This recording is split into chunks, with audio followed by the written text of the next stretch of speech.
Hi everyone, I'm Sikha, a second year student at Hansraj College and also UPSC aspirant. आप सब भी अगर UPSC का preparation start करना चाहते हो और सोच रहे हो कैसे स्टार्ट करें, क्या पढूं, स्टैंडर्ड बुक, एनसीईआरटी या फिर कहाँ से पढूं, तो ये वीडियो तुम्हारे लिए है। जब मैं भी शुरू शुरू में कॉलेज आई थी और मुझे प्रेप स्टार्ट करनी थी तो मुझे भी ये कन्फ्यूज़न बहुत था और इस कन्फ्यूज़न की वजह से मेरे काफ़ी टाइम वेस्ट हो गया और मैंने कुछ नहीं पढ़ा, सोचती रह गई। पहले एनसीईआरटी पढूं, एनसीईआरटी के कितने चैप्टर एक दिन में करूँ, कौन सा एनसीईआरटी स्टार्ट करूँ, हिस्ट्री पढूं, ज्योग्राफी पढूं, क्या पढूं, स्टैंडर्ड बुक ले लूँ क्या, लक्ष्मीकांत ले लूँ क्या। ऐसे सोचते सोचते मेरे पूरे फर्स्ट ईयर निकल गया और मैं प्रेप स्टार्ट ही नहीं कर पाई अच्छे से। कभी कभी दो पेज पढ़ लेती थी एनसीईआरटी का, कभी कुछ, कभी एक वीडियो देख लिया यूट्यूब पे। ऐसे करते करते मैंने पूरे साल निकाल दिया। तो आप लोगों के साथ ऐसा ना हो और ऐसा टाइम वेस्ट ना हो तुम सबका, तो इसके लिए मैंने ये वीडियो बनाया है कि कैसे स्टार्ट करना है, कौन सा बुक पढ़ना है, कैसे एनसीईआरटी खत्म होगा 6 to 12। सबसे पहला काम, एग्जाम का बेसिक नॉलेज हमारे पास होना चाहिए। जैसे कि यूपीएससी 3 स्टेज में होता है, प्रीलिम्स, मेंस एंड इंटरव्यू, ये इतना हमें पता होना चाहिए। और कौन से सब्जेक्ट होते हैं, कितने होते हैं, ये सब हम सिलेबस के द्वारा पता करेंगे। सिलेबस सबसे ज़्यादा इंपॉर्टेंट रोल प्ले करता है यूपीएससी। पहली बार तो सिलेबस देख के सबको ही डर लगता है, इतना बड़ा सा सिलेबस लगेगा, ओ माय गॉड क्या हो गया। लेकिन जब आप उसको ध्यान से देखेंगे तो आपको पता चलेगा कि आपने उसमें से कुछ कुछ पढ़ रखा है। जैसे हिस्ट्री, ज्योग्राफी, पॉलिटी आपने स्कूल में पढ़ी होगी, तो कुछ कुछ टॉपिक्स आपको ऐसे देखने को मिलेंगे सिलेबस में जो आपने पहले से पढ़ रखा हो। तो इतना पैनिक नहीं करना। और मेरा सजेशन है कि सिलेबस को प्रिंट आउट करा के अपने सामने चिपका लो या फिर रख लो फाइल में, रोज एक बार उसे देखा करो। क्या होता है ना कि हम किसी चीज़ को बार बार देखते हैं ना, तो उससे हमें वो चीज़ ज़्यादा, या तो पहले तो याद हो जाती है और फिर उसके बारे में हमें ज़्यादा अंडरस्टैंडिंग हो जाती है। जैसे कि कोई बुक हम बार बार पढ़ते हैं, कोई चैप्टर बार बार पढ़ते हैं, उसकी क्लैरिटी हमें ज़्यादा होती है। और यूपीएससी में सबसे ज़्यादा मेन इंपॉर्टेंट है सिलेबस को समझना। सिलेबस ही सबसे ज़्यादा हार्ड पार्ट है। हम सिलेबस को ही कभी नहीं समझ पाते और हम इधर उधर दौड़ने लगते हैं। ये बुक पढ़ लो, वो बुक पढ़ लो, यहाँ कोचिंग ले लो, वहाँ कोचिंग ले लो, इस वाले सर का देख लो, आंसर राइटिंग कर लो, और हम कभी सिलेबस को अच्छे से नहीं समझते।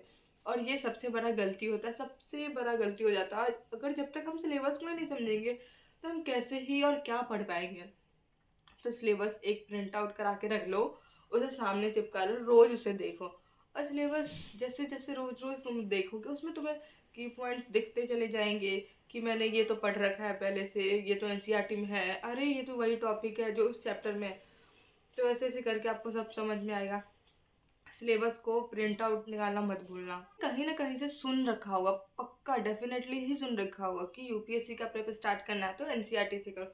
एनसीईआरटी से स्टार्ट करने के लिए इसलिए बोलते हैं सब, क्योंकि जब तक तुम अपना बेस ही स्ट्रांग नहीं करोगे, ऊपर का कुछ भी तुम्हें समझ नहीं है और कुछ अच्छा नहीं हो। किसी चीज़ का अगर बेसिक अच्छा नहीं है तो स्टैंडर्ड कैसे ही अच्छा हो सकता है। तो एनसीईआरटी स्टार्ट करो। एनसीईआरटी सारा पढ़ना ही पड़ता है मुझे जहाँ तक लगता है, क्योंकि मैंने 6 to 12 पढ़े हैं, मुझे ज़्यादा याद नहीं था स्कूल से, तो मैंने दोबारा से पढ़े हैं। अगर आपको लगता है कि आपको स्कूल से याद है, थोड़ा बहुत ही पढ़ने का ज़रूरत है, तो थोड़ा बहुत पढ़ो, लेकिन एनसीईआरटी को एक बार ज़रूर देखो। एनसीईआरटी पढ़ना इज मस्ट, बहुत इंपॉर्टेंट है एनसीईआरटी पढ़ना। बेसिक को क्लियर रखना बहुत इंपॉर्टेंट है यूपीएससी में।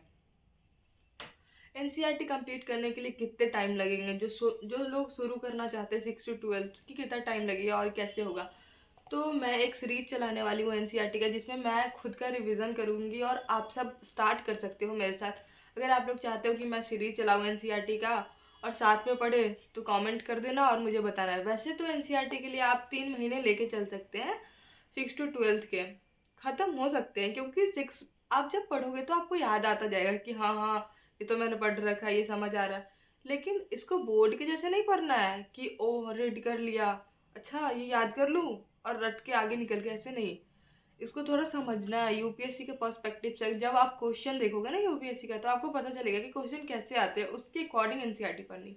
ऐसे नहीं कि बस रीड करके 3 महीने में ख़त्म करना है, ओ चलो ख़त्म करते हैं, ऐसे नहीं करना है। उसको अच्छे से पढ़ना है यूपीएससी के पर्सपेक्टिव से, ना कि बोर्ड्स के पर्सपेक्टिव से। एनसीईआरटी के बाद सबसे ज़्यादा इंपॉर्टेंट होता है करंट अफेयर्स। करंट अफेयर्स के बारे में आप सोचते हो कि कैसे पढूं, यूट्यूब से पढ़ लूँ, कौन सा न्यूज़पेपर फॉलो करूँ, मंथली मैगजीन ले लूँ या फिर क्या करूँ। तो मैं सबसे पहले सजेस्ट करना चाहूँगी, अगर आप पहले पहले स्टार्ट कर रहे हो तो न्यूज़पेपर के एडिटोरियल पार्ट से स्टार्ट करो। अगर आप उसको रीड करने का आदत लगा लेते हो तो आपको रोज़ नए वर्ड्स मिल लेंगे, उसके बाद फिर कैसे लिखते हैं, वो आप आंसर राइटिंग पे अच्छा पकड़ होने लगे, क्योंकि आप देखेंगे रोज़ रोज़ कि कैसे लिखा जाता है, नई नई वर्ड्स को सीखेंगे। उसके बाद आपको आसपास क्या हो रहा है ये सब भी पता होगा। बाकी आप यूट्यूब से भी देख सकते हैं करंट अफेयर्स, यूट्यूब पे भी आसिम सर की वीडियो आती है, और भी बहुत सारे स्टडी आईक्यू और बहुत जगह की वीडियो आती है रोज करंट अफेयर्स की, तो वहाँ से देख सकते हैं।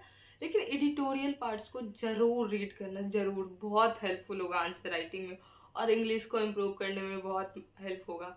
तो एडिटोरियल पार्ट बहुत इंपॉर्टेंट है करंट अफेयर्स के लिए, आंसर राइटिंग के लिए, सब कुछ के लिए। बिगिनर में सबसे पहले तो तुम्हें कुछ कुछ चीज़ें अवॉइड करनी चाहिए, जैसे कि बहुत सारे बुक्स ले आना, सारे टॉपर्स को देख के, सारी टॉपर्स की कॉपी देखने के बाद उसको फॉलो करने की कोशिश करना, खुद को कंपेयर करना, एनसीईआरटी रीड न करना, और रिवीजन नहीं करना। ये सब बहुत प्रॉब्लमेटिक हो जाएगा बाद में अगर तुमने इसे नहीं समझा और बहुत सारे बुक्स ले आए, एक एक सब से पढ़ लिया, एनसीईआरटी को इग्नोर कर दिया, रिवाइज किया ही नहीं कुछ भी, और तुम सारे टॉपर्स को देख के सबको फॉलो करने का कोशिश कर रहे हो, तो ऐसे नहीं होता। कोई एक को तुम फॉलो कर सकते हो। उसके बाद एनसीईआरटी मस्ट है, उससे रीड करना ही पड़ेगा, या तो तुम अभी कर लो या तो बाद में करो, लेकिन करना ही पड़ेगा। बेसिक तुम्हें बहुत स्ट्रॉन्ग करनी पड़ेगी यूपीएससी के लिए। ऐसे बोर्ड्स का एग्जाम नहीं है कि ऐसे ही हो जाता है कुछ भी। तो तुम एनसीईआरटी को इग्नोर मत करना, बहुत सारे बुक्स मत लाना, रिवीजन करना एनसीईआरटी जो भी पढ़ रहे हो, करंट अफेयर्स हमेशा देखना, एडिटोरियल पार्ट्स को। उसके बाद यूट्यूब से एक वीडियो देख सकते हो रोज, आसिम सर या फिर स्टडी आईक्यू, किसी का भी देख सकते हो, बहुत सारे आते हैं। और ये सब चीज़ तुम अवॉइड करना, पहले पहले बस थोड़ा सा बेसिक से लेके चलना, कोई प्रेशर नहीं लेना। धीरे धीरे धीरे धीरे धीरे पढ़ते पढ़ते अच्छा हो जाएगा सब कुछ, तुम्हें खुद लगने लगेगा कि हाँ मुझे ये सब आता है, अब मैं स्टैंडर्ड पढ़ सकता हूँ, अब मैं ऐसी आंसर राइटिंग कर सकता हूँ अब। और जो भी पढ़ना है उसको लिखने की कोशिश करना। अभी काफ़ी टाइम है, अभी कॉलेज में हो, अभी लिखते लिखते आदत बन जाएगी तुम्हें। कोई ऐसे जल्दी नहीं है कि ओ मेरे पास तो टाइम नहीं है, सब कुछ अभी अभी करना है, तो ऐसे नहीं, तुम धीरे धीरे कर सकते हो अच्छे से, और बहुत अच्छा कर सकते हो, क्योंकि तुम्हारे पास बहुत टाइम है, तुम कॉलेज में हो। तो सोचने से तो कभी कुछ नहीं होगा। सबसे पहला स्टेप है स्टार्ट करना मुश्किल होता है, क्योंकि जब हम सोचते रहते तब तक तो बहुत अच्छा होता है, स्टार्ट करते तो हमें पहले पहले बहुत डिफिकल्ट लगता है सब कुछ, कैसे होगा नहीं होगा। और हाँ, पहले पहले ही 5 घंटे 10 घंटे की रूटीन मत बनाने लग जाना। अब मानो तुम अभी पढ़ रहे हो 1 डेढ़ घंटे, और तुमने बना ली 7 8 घंटे की रूटीन, तो वो फॉलो नहीं होगा पहली बार में।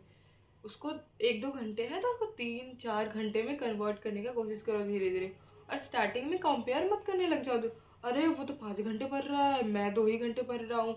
ऐसा नहीं करना होता, कंसिस्टेंसी को मेंटेन रखो, और अगर 2 घंटे भी पढ़ रहे हो तो रोज पढ़ो। और एनसीईआरटी को ख़त्म करने का कोशिश करो, जितना जल्दी ख़त्म करोगे उतना तुम्हें बेसिक क्लियर हो जाएगा, और तुम्हें अंडरस्टैंडिंग होने लगेगा एग्जाम के बारे में कि हाँ हाँ ये पढ़ना, ये जब तक ये नहीं करोगे तब तक कुछ अंडरस्टैंडिंग नहीं होगा, सोचने से तो कुछ भी नहीं होता। तो स्टार्ट करो, स्टार्ट करना मुश्किल होता है, लेकिन हाँ एनसीईआरटी कंप्लीट करने के बाद सब कुछ थोड़ा स्मूथ लगने लगेगा कि हाँ ये आता है, ये आता है, इसके ऊपर पढ़ना है मुझे।